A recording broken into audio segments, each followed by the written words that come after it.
how we normalize it. That's how we mainstream that we're human beings with such a diverse range of emotions that it's always changing. It's always ebbing and flowing, and we need to give ourselves grace and allow ourselves to, be what you are in that moment. It doesn't mean you have to be stuck in that moment.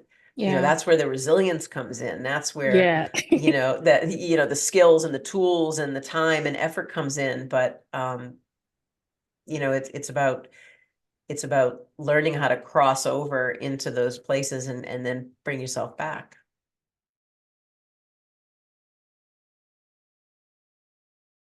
Well, welcome, Lisa. Thank you so much for joining the Darren Well podcast. I'm excited for you to share your story and how you've overcame. For our listeners, as you're listening today for our guest story, I hope that you feel a sense of connection, a sense of hope, and a sense of inspiration to walk through grief, walk through loss, and walk through suicide, and hopefully walk away with some tips for prevention as well.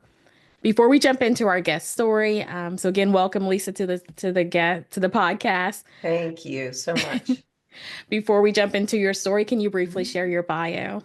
Of course, sure. So my name is Lisa Sugarman, and I'm here recording with you from Boston, which is home for me, a little bit north of Boston, where my family is and where I've always been from.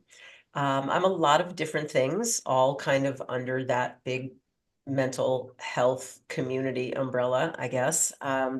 I am the founder of the Help Hub, which I know you and I are going to talk about a little bit later. I am a three-time survivor of suicide loss. I'm a crisis counselor with the Trevor Project. I'm a storyteller with the National Alliance on Mental Illness. I also work with Samaritans here in Boston as one of their facilitators for their Safe Place Suicide Survivors group. And I'm an author, I'm a columnist, and I'm a mental health advocate. Wow. Thank you for sharing your story today about being a survivor of suicide, but also thank you for the great work that you're doing to take not only your story, your pain, and also helping others. So I'm Oh, so thank grateful you. that we're having this talk today. It's so needed. Yeah, yeah, it is. You and I were talking about it, before we started recording, and it's everywhere. It's everywhere you turn. Everyone you know or someone somewhere that you encounter is dealing with it in some way, shape, or form, and it's what we all have to navigate through now. Yeah, yeah. And navigating is definitely the key word Hmm. because otherwise if you can choose to stay stuck. So when you Hmm. think about grief and joy and how those two can coexist at the same time, what are some of the two to three like main points when you think about the different stories of your loss? Well, I mean, obviously it's bleak in the beginning. I've lost three people starting when I was 9 years old. I lost a cousin when I was 9. I lost my father to what I was told was a heart attack the year later when I was 10. Discovered that my father's death was not a heart attack and that it was a suicide 35 years after he had died. About almost 4 years ago, lost a close childhood friend. So it's just bleak and hopeless in the beginning. It's hard to see and feel anything else but those things.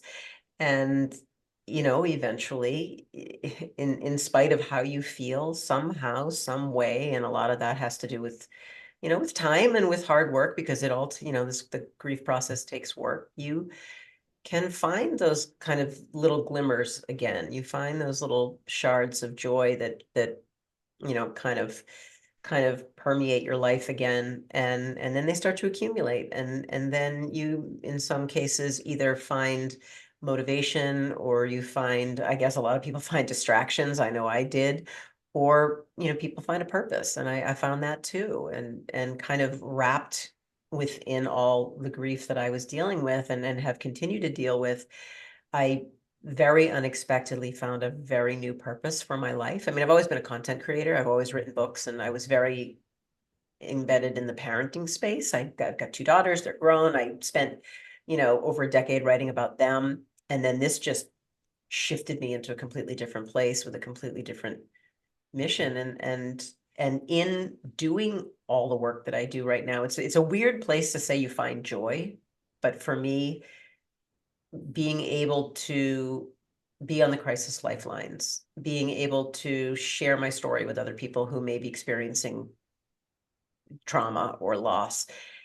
That brings me joy because in some way my lived experience is giving somebody a different perspective, and maybe if I'm lucky, it gives somebody a reason to keep going on when they didn't have one.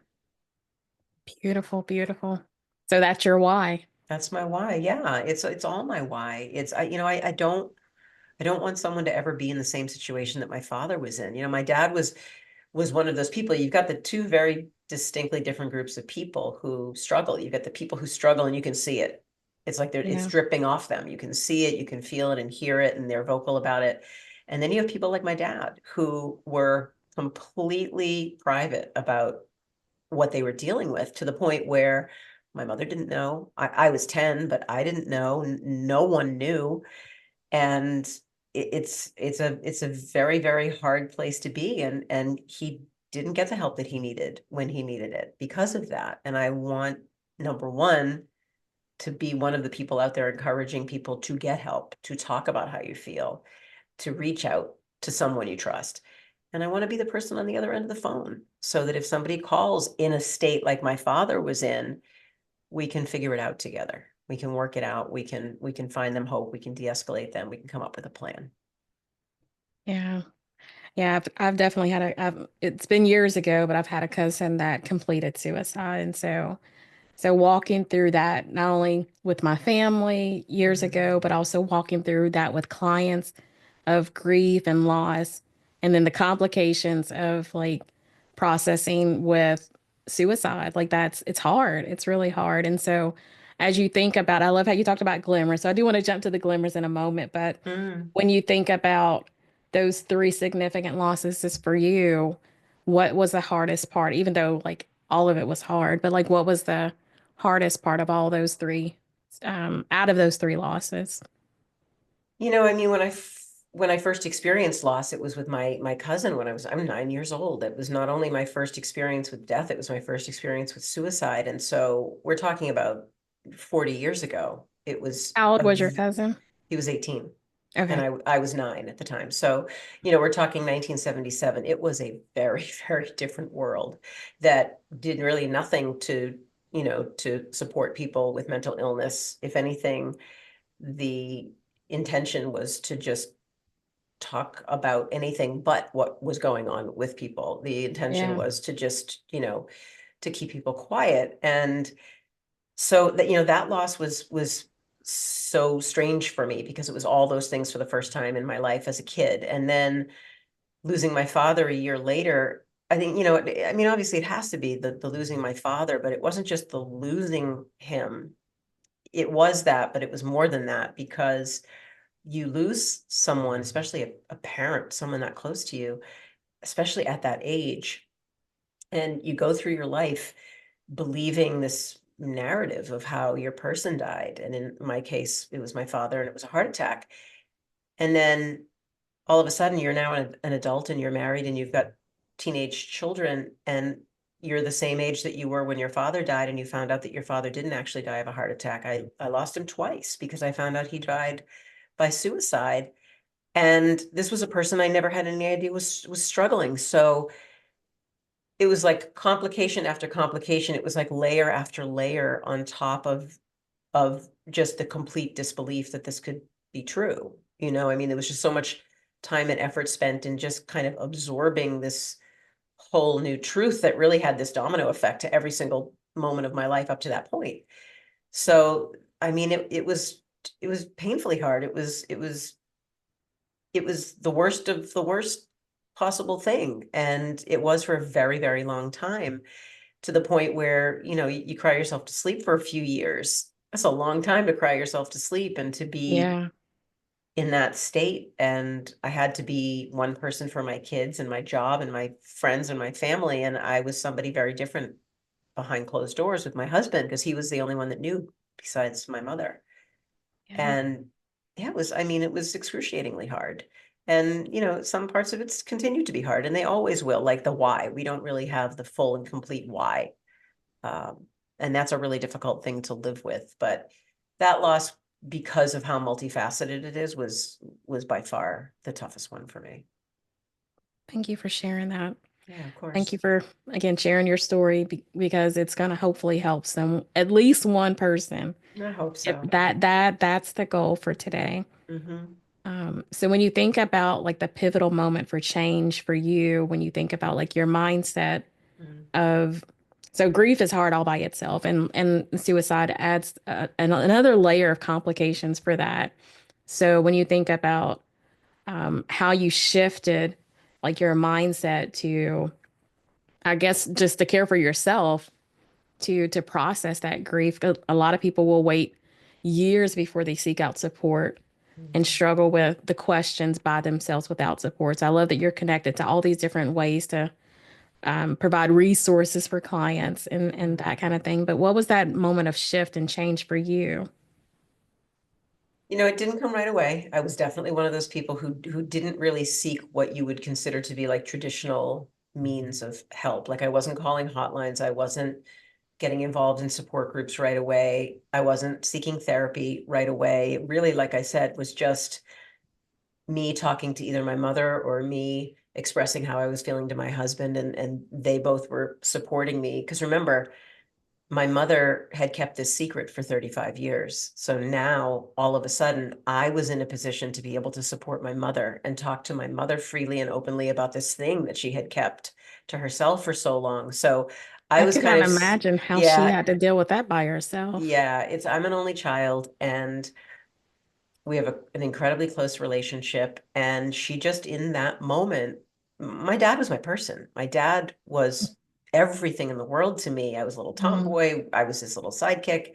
I was And too. yeah, yeah. I mean, like my dad, we did everything together. And the idea of, so it was the summer when he passed away. I was at day camp. I was coming home. My mother found him that that afternoon, early afternoon, and I was coming home in like 5 hours from camp. And so the idea that she had to tell me that my father was not only gone, but that he had taken his life was just, I mean, it was unbearable to her to have to put those two things on me. Like it's bad enough.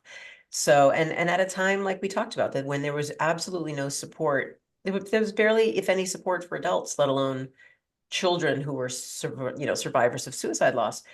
So in that moment, my mother made, it's ironic, she made promises to herself, two decisions. The first one was not to tell me that it was a suicide. She was telling me it was a heart attack. He happened to be a smoker. It was an easy story to tell. It was Yeah, heart disease in the family. Like I would never question that. And I yeah, didn't question that.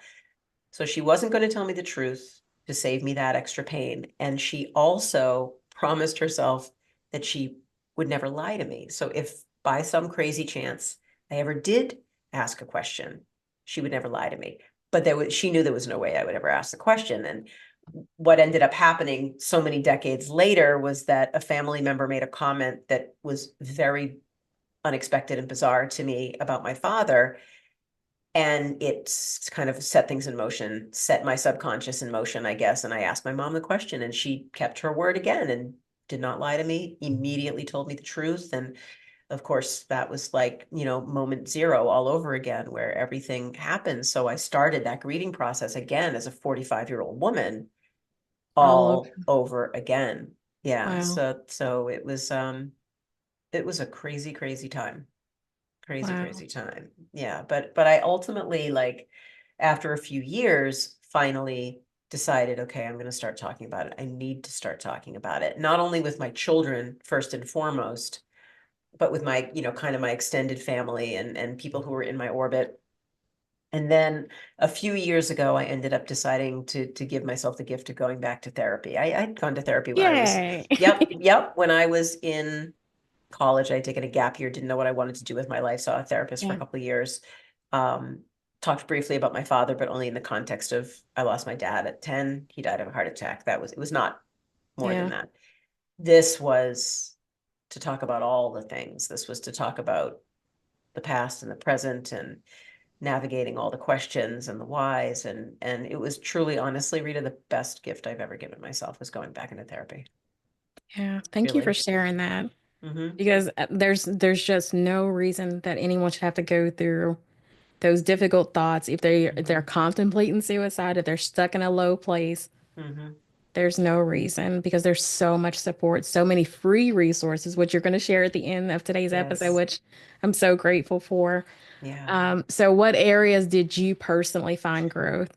So I'm sure that gave your mom a sense of freedom to unload all that pressure that she's been holding for so long by herself. Like I just Yeah. cannot imagine. Yeah. It's still kind of, it still amazes me when I stop and think about it. I mean, she is by far the strongest human I know. She's the Heck strongest yeah. human most people know. She's about this big for people who are watching. I'm holding my fingers about 2 inches apart if you're not watching. Um, she's teeny tiny, but she's powerful, and she is one of the most content and grounded, gracious people on the planet. And I mean, I don't know growth areas, every area. Growth as a mom, growth as a wife, growth as a human. Um, just the sheer nature of training to become and becoming a crisis counselor and relearning the art of holding space for people and understanding how to make sure someone maintains agency over themselves even when they're at their lowest point. Like the amount of growth that I can tie back to becoming a crisis counselor these last 2.5 years. I can't even measure that amount of growth. It's completely reformed the way that I think about showing up for people, the way I remove myself from the conversation when someone comes to me, whether it's someone on a lifeline or it's a friend or a colleague or a friend of a friend. Um, it's changed all of that for the better. And it was a hard change because we're hardwired. We all have like our way, right? We all have the way that we listen to people and the way that we share ourselves. And it's not always easy to rewire that. And it took a lot of effort. But once I saw the intention behind why a crisis counselor never mentions their own background or experience or preferences during a call, it's because it's not about me. The call is not my call. It's the contact's call. It's whoever it is that's on the other end of the phone's call. And so once you get your mind around things like that, I mean, the growth that comes with that is immeasurable. And I'm so grateful for that. I mean, I've grown in ways in terms of my own boundaries. Mm, I've always yeah. been someone like, I don't know how to say the word no. I've never said the word no. I don't say it, if I can help it. And in a professional sense, in a lot of ways, it served me really well because it's opened up some really beautiful doors and enabled me to create experiences and connections that I wouldn't have if I had let my nervousness to say yes hold me back. Yeah. But there are times too when you need to say no, like for your personal space and your personal mental health and well-being and your just capacity as a human. And I didn't know how to do that. And it's only through therapy and only in the last couple of years, I would say that I've really recognized how much I was saying no to myself when I was Mm, saying yes to everybody else. And it's not that you don't want to say yes to people. It's just that we are allowed to pick and choose what we give of ourselves, how we do that, and to what degree. yes. And Yes. and I learned that, and now it's so funny. Like our daughters are grown. Our oldest is 27, our youngest is 24, and our oldest in particular used to call me out all the time for overextending myself, whether it be with work or with My daughter friendships. does the same thing. Oh my God, she's on me all the time. And I will say this, and it was one of the most beautiful conversations we'd had in a long time. About a year ago, she unsolicited, we were talking about something unrelated, and she just said, just really want you to know that I see you. I see what you're doing with boundaries and how hard you're working. And I think we were probably talking about Oh, therapy. And it was one of the most beautiful comments that she had ever made to me. Not only that she noticed, but that she felt like she needed to say that. And I've been working really hard. So those are the places where I've seen the most personal growth. And and I know that I'm only scratching the surface at this point. Like there's so heck much more to yeah. come. Heck yeah. Hmm. Yeah. Self-love is a journey. Yeah. Resilience is a journey. Yes. Learning Yes. to say that you're not okay. We're always like, how are you doing today? Oh, I'm good. Yep. No, I'm not good. I used to do it all the Today I'm time. stressed. Today I'm tired. Hmm. Today I'm overwhelmed. Like, Hmm. just be honest with yourself. Like, you're lying to that person and you're also lying to yourself. Hmm. You got to honor your feelings. Yes. And so I Yes. love that you're learning to just connect with like what you need in that moment. And what I need is say no to you or this obligation or this opportunity so I can Hmm. cultivate more emotional space for me, for my family, my close loved ones. So that's important. Yeah. Yeah. And That's you know what? And you important. can probably relate to this too as a mom. As a mom, such a big part of our responsibility as parents, of course, is to model, right? We have to Yeah. model what to do, what not to do, how to do it. And how often do we really truly say to our kids, this is really what's going on in my headspace. This is really, I'm at capacity. Or how often do they see their father cry? Or how often do they see, you know, something that didn't go well and how we fixed it. So we have to be we have to be as transparent in that space in our lives to those of us who are parents and those who are listening who are parents, because when our kids see us experiencing those things, the reality of life, which is not always, neat and clean, it gives them permission to be able to do the same. It validates that it's okay to do that. Lisa, that's the truth right there. Hmm. Hmm. Right there. I can't tell you how many clients I sit with and they're adult. So my kids are adults well. And so like modeling is really important. So if kids don't get the opportunity to see you cry or see you handle tough stuff and see you process your emotions openly, Hmm. they learn as adults that I got to handle it all. And that's not how we cope as adults. Like No. we struggle. And Hmm. so it's a beautiful, I used to always say it's a beautiful learning opportunity. Yes. Anytime something would happen within the house, I'd say we'd be at the grocery store, we'd be out Hmm.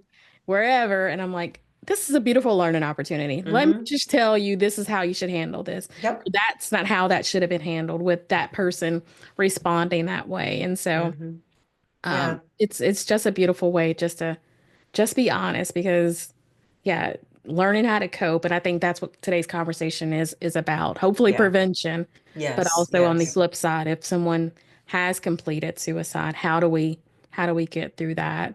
Hmm. How Yeah. do we These get are through that? all these are all teachable moments. That's what we used to call those in my house. They were teachable moments when you'd be in the grocery store and you saw something um that hit you in a funny way, and you talk about it. But and it also extends beyond the family too. Like we as humans all have to feel like we have permission to express however we're feeling when we're not great, when we're overworked, when we need that mental health day, because that's how we normalize it. That's how we mainstream that we're human beings with such a diverse range of emotions that it's always changing. It's always ebbing and flowing, and we need to give ourselves grace and allow ourselves to be what you are in that moment. It doesn't mean you have to be stuck in that moment. Yeah. That's where the resilience comes in. That's where, Yeah. the skills and the tools and the time and effort comes in. But,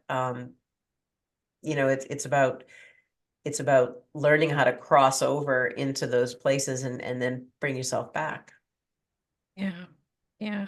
Thank you for sharing that. Yeah, of course. And I do want to go back. I don't know, you may have already said this, but I also just wanted to just kind of key in for listeners. How do you know when you're not okay? So you talked about going to therapy. Mm. So also thinking about mindset change, like how did you know when you were not okay? And then how did you shift your mindset to get into that good space? I mean, just in general, do you mean in general or with my losses in particular, or both? Good question.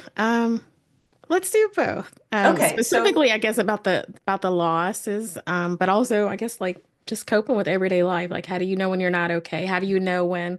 Because mm, a lot of people like, I don't want to go to therapy because I'm crazy. hmm. I don't want a diagnosis. I don't want a label. Like I can handle it until you Hmm. can't. You know what I mean? And Right. so, So how do people know when to seek out support?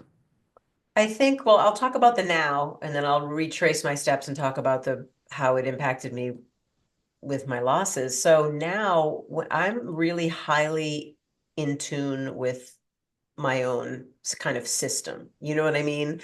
I spend a lot of time in my own head. I spend a lot of time writing what's in my head, expressing that, either having conversations like this, or I'm just on the edge of finishing my next book, and that's been an unbelievably powerful journey. So my body gets regulated and dysregulated all the time because it's, I'm dealing with whether I'm on a lifeline or writing about something intense. It's it's very easy to get dysregulated. I pay attention. I pay Mm. attention if What things do you um pay attention to? to the way my body feels. I pay Mm, attention to sometimes, you'll kind of get that feeling in your chest, or you'll get a bit of a headache behind the eyes, or your heartbeat starts to increase, or if you feel edgy. And I really try and do a lot in terms of self-care. I've built a really strong intentional self-care practice that looks, I'm sure it looks similar to some people's and different to others, but I start my day the same way. I'm such an insane creature of habit. I get up I love the early morning. So I'm usually up at 5 o'clock every morning. The very first thing that I do is meditate and usually practice yoga. I journal. I always just start my day by setting an intention. yeah. I try to fuel my body. I have the coffee, I have the fluids, I have all those things. And um, I do some kind of movement, whether I go to the gym and lift, or I go for a run with my husband, or I do a yoga practice, whatever it is, or I just go outside with the dog. I just try and do something that gets me out of my space. What you're seeing behind me, the backdrop here this is my office in our home. So there is no real separation for me. I walk 5 feet and I'm in my office, and I'm always here. So I try very deliberately to get out of this space every day, and to kind of connect with the outside world, or call my mom or friends, or one of my kids. And those are the ways that I can kind of bring myself back. Like if I'm really, really feeling especially stressed, I might shut everything down, and I might do a meditation. I might do a guided meditation, just so that I'm not activating my own mind. If I'm listening to a guided meditation, someone else is doing the work and I'm just listening. I do an awful lot of that. And I just, like I said, try to pay really close attention to what I'm feeling, and if I'm getting triggered by something, since the nature of what I do is pretty triggering. And then I just try to honor that. Sometimes I've had to call my therapist and say, "Hey, look, I just had like a really bad imminent risk call on the lifeline, and luckily it ended well, but damn, that was hard. It was really triggering. Yeah. It brought up a lot of stuff for me, so I'll talk about it, or I'll talk to Dave, or I'll call Yeah. my mom." So those are the things that I do. And in terms of like how I made that bigger shift out of that kind of hopeless space when I first found out about my dad's suicide, that was a more involved process. That was baby steps. Honestly, I'll say, for me, the catalyst was I wasn't paying attention to how I was feeling at the time, because I was so overwhelmed by it that there was like no break point to even have perspective. I was just in it. I just sat in it. I sat in it for a long time. And I still do that, which is another thing worth mentioning, that if I'm in a headspace and it's a shitty headspace, sometimes I will just say, okay, I'm here.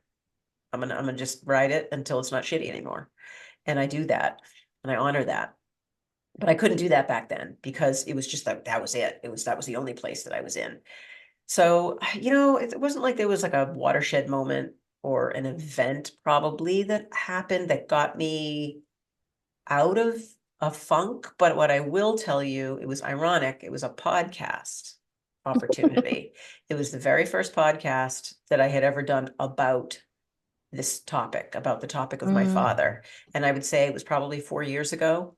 Um, I had decided to write about it. My kids now knew, wanted to talk to my children and tell my girls about my father. I felt they needed to know. That's inherited trauma, and that's yeah. genetics that are a part of them. Mental illness is genetic as well. And so As soon as they Yeah. knew and everybody else finally knew the story, I still wasn't talking about it, wasn't doing anything with it. I think ultimately what really kind of got me out of everything was getting this invitation to talk about it on someone's podcast in Canada. Um, Wow. I had written a piece. It was the very first time I ever acknowledged my father's suicide publicly in a post. And this podcaster in Canada saw my post and reached out to me and said, "You don't know me, but I found your story to be very compelling. Would you ever want to talk about it?" And I was like, huh, never even occurred to me. And I did. And the feedback that I got from that single interview blew my mind. People reaching out from all walks of life, people I didn't know, people I did know, um, reaching out, grateful for me having just shared the experience and shared coping strategies and fears and all the things.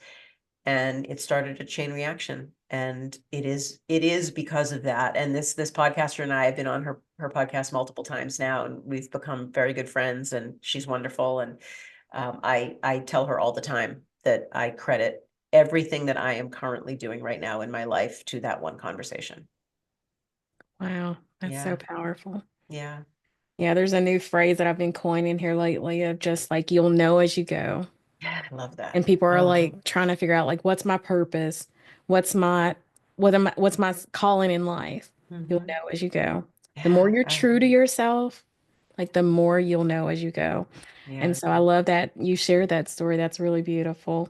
Oh, thank you. So as we start to wrap up, thinking about last words of wisdom, like you talked about glimmers. So a lot of people that are not in the mental health space don't know what glimmers are. So I'd love for you to Mm. define that for a little bit. And just, yeah, whatever words of wisdom that you have to share with listeners as far as this topic, this heavy topic of suicide, but Yeah. and just grief. Well, first of all, I appreciate so much you just offering the platform, offering a safe place to come and have this conversation. Grateful to you and everybody like you who does that, because that's how we spread the glimmers, right? The glimmers are these little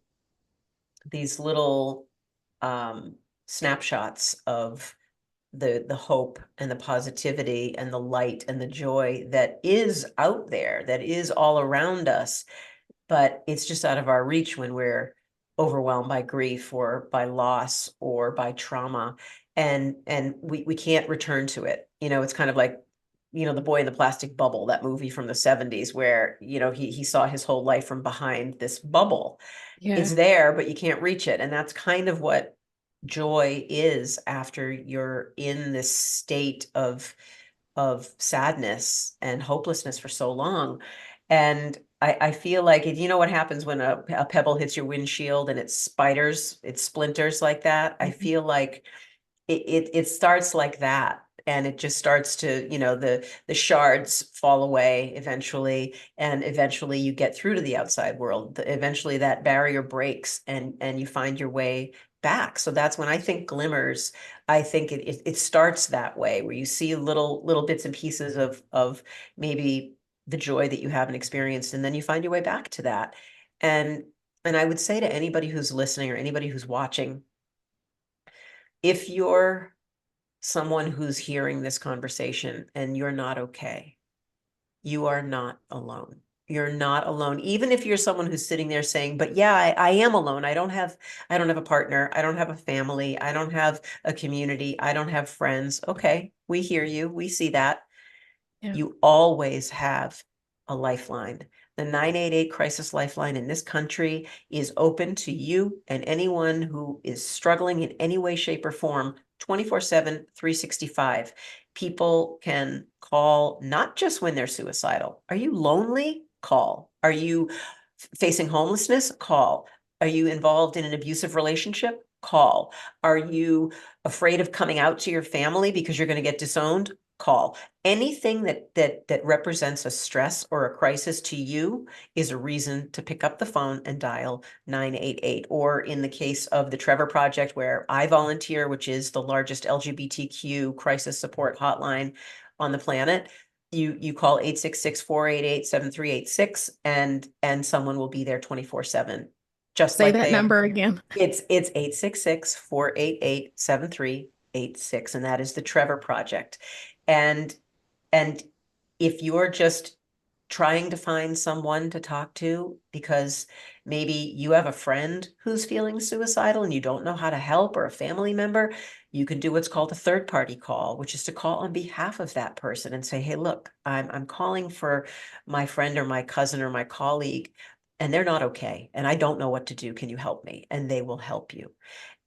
That's how we remind people that they're not alone. Even when you think that there's nobody you can turn to, there is someone you can turn to on a lifeline any hour of any day.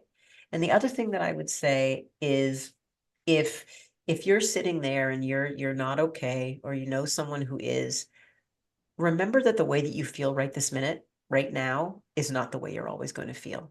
Even Mm, though you feel like it is, even though you can't see the end, you can't see the glimmers, you don't feel the joy, it's there. You just have to find your way back to it. And sometimes you have to sit in it for a little while. But yeah, if you're open about it and you talk about it and you reach out to someone somewhere for help, you're that much closer to finding your way back to that place of joy. beautiful words. Beautiful words. And so I think you can also text the Trevor Project and the 988 number. Is that That's correct? correct. Yes, Okay. if you text 678 678 start, that Mm-hmm. will take you to the Trevor Project. And you would probably have to go to 988.org to find out what their texting number is. But you can absolutely find it by either calling them at, just dial 988 on your phone. There's no other digit to dial. You just hit 988. Um, or you can obviously go online and go to 988.org and find out what other options they have for connection. And there are other organizations like the crisis text line that you can reach as well. Because some people just need a little bit of a buffer. They're not ready to have that voice to voice conversation. They need a little bit of a barrier Yeah. to feel comfortable. So texting is a great way to achieve that. Sweet. Thank you Yeah. for sharing all of those resources. And Yeah. so, as we wrap up today, I know you've got some great resources you wanted to share with the audience. So, Mm. please share those. And also, please share how people can connect with you if they want to continue to, one, follow your journey, but also continue to learn how to stay plugged into different resources as well. Yeah, of course. So you and I, again, were talking about this quite a bit in the beginning before we recorded. So one of the things that I started kind of as a passion project that has really kind of overtaken everything that I'm doing right now is the redesign of my website. I've relaunched my website. It's now called the Help Hub. It's at thehelphub.co.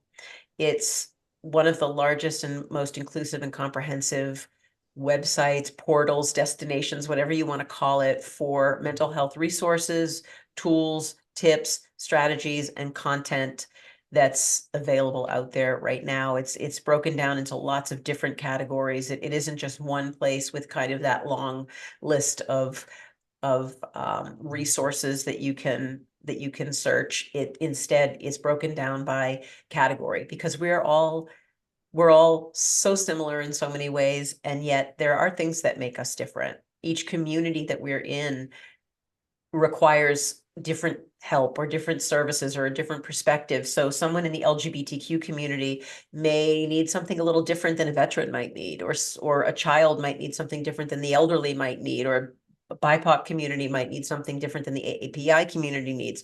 So I've done a tremendous amount of research in the last year, and I've curated lists. There are 16 different categories on the Help Hub that Wow. also, yeah, they also include mindfulness. They include crisis support numbers for every country, pretty much every country on the planet.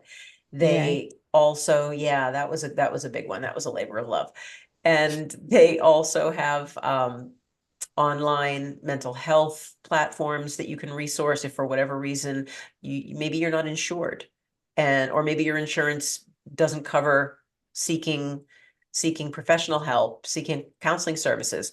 You can do something a la carte at a place like Calmary or BetterHelp or Talkspace, and all of those can be found on my Help Hub as well. And so there are all these different categories, and when you click on each individual category, you have this drop down list with descriptions and links to all of these different types of resources that are very specific to whatever your individual needs are. So it makes it possible for everyone anywhere to find what they need kind of under one roof instead of going around and searching. They've all been vetted and endorsed by some pretty powerful platforms out there that I'm excited to share. Lots and lots of mental health platforms have begun endorsing the Help Hub as a place to go to be trusted. So that's exciting. And the other thing is it's free. It's absolutely free. Wow. There's some I have some great affiliate partnerships with a lot of the bigger online mental health providers. And I mentioned a couple of them already. You can get, if you go there to my website, you can get some discounts to make it a little bit more affordable, which is great. But everything on the Help Hub is free. I have a very big toolkit section as well that offers free downloadable, shareable, printable documents that, like, for instance, if you were feeling dysregulated, like you and I talked about earlier, and you needed help kind of getting yourself to a calm place, you can just download the 5 4 3 2 1 grounding technique. That's free. Download it, share it, keep it in your phone. Or for instance, if you know someone is struggling and they don't want to live anymore and you don't know what to do and you don't know what to say, there's a document on there that will give you the language and will give you the strategies and the tips Wow. and the helplines that will enable you to start that conversation and get that person the help that they need. So there's lots of free stuff that I'm just excited for people to discover and use and share. Wow. That's so powerful. Thank you for all the work that you do to help use your story to actually bring so much good in the world. And so thank you for what you do. Thank you for You're sharing so your story, welcome. Lisa, today. You are welcome. Thanks, Rita, for having me. It was a pleasure. Awesome. All right. Have a beautiful day, guys. Wishing you a beautiful day. Take care. God bless.